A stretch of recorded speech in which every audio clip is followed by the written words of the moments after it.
Vous prendrez bien un petit verre de vin, mais sans alcool s'il vous plaît. Les boissons 0% sont en plein boom et cela n'a pas échappé aux producteurs wallons. Nous sommes chez Stassen, entreprise bien connue pour son cidre.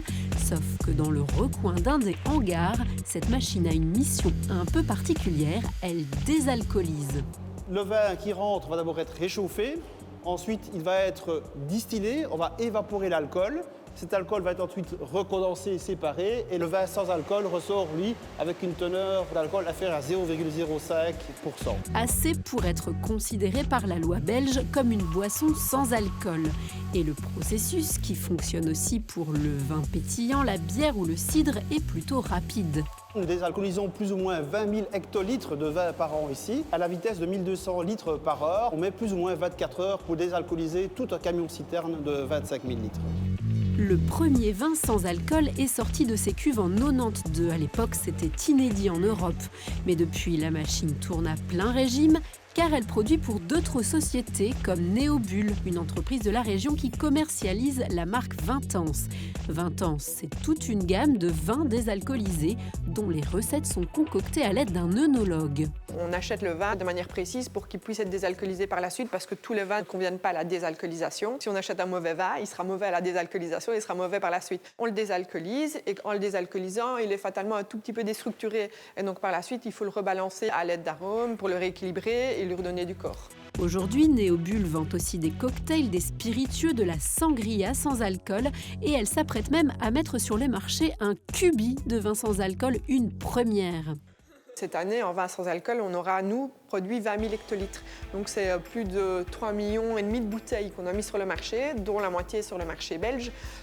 Et donc on a une croissance de plus ou moins 10% chaque année, en fait. Et pour soutenir ce marché en pleine explosion, un public de plus en plus grand.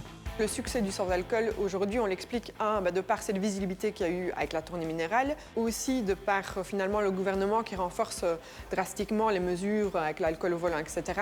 Et puis aussi, on est sur une tendance de manière générale à consommer mieux, à la santé d'abord. L'autre partie du succès s'explique sans doute par l'offre qui ne cesse de croître et celle d'une boisson en particulier, la bière. Tous les brasseurs s'y mettent, grands comme petits. Près de Namur, la brasserie familiale Bertinchamp vient de finaliser sa deuxième bière, non pas désalcoolisée, mais avec 0 alcool, nuance importante.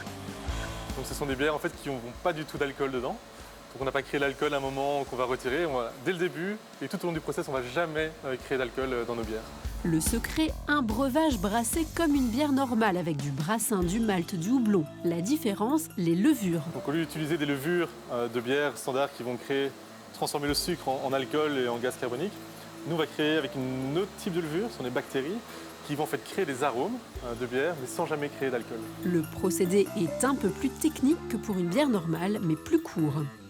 Pendant la fermentation, il y a pas mal d'interventions humaines nuit et jour, notamment en réinjectant de l'oxygène par exemple, pour vraiment faire en sorte que ces levures ne vont pas créer d'alcool. Une bière sans alcool, l'avantage chez nous, c'est qu'en une semaine, on est capable de la produire. Une semaine contre 3 pour la version classique. Le produit est donc rentable et il fonctionne. Aujourd'hui, environ 5% de la consommation de bière chez nous serait de la bière sans alcool. On a commencé la première zéro l'année passée, juste avant la tournée minérale, un peu sur un coup de tête. Et en fait, il y a vraiment eu de la demande. On ne savait pas si on allait continuer ou pas. Et puis même après la tournée minérale, les gens ont continué à vouloir consommer sans alcool. Une demande telle que dans le futur, les grandes brasseries estiment qu'une bière sur 3 consommée sera sans alcool. Pas sûr qu'on y arrive en Belgique, royaume de la mousse houblonnée par excellence. Mais la tendance est bien là et nos entreprises ne comptent pas la rater.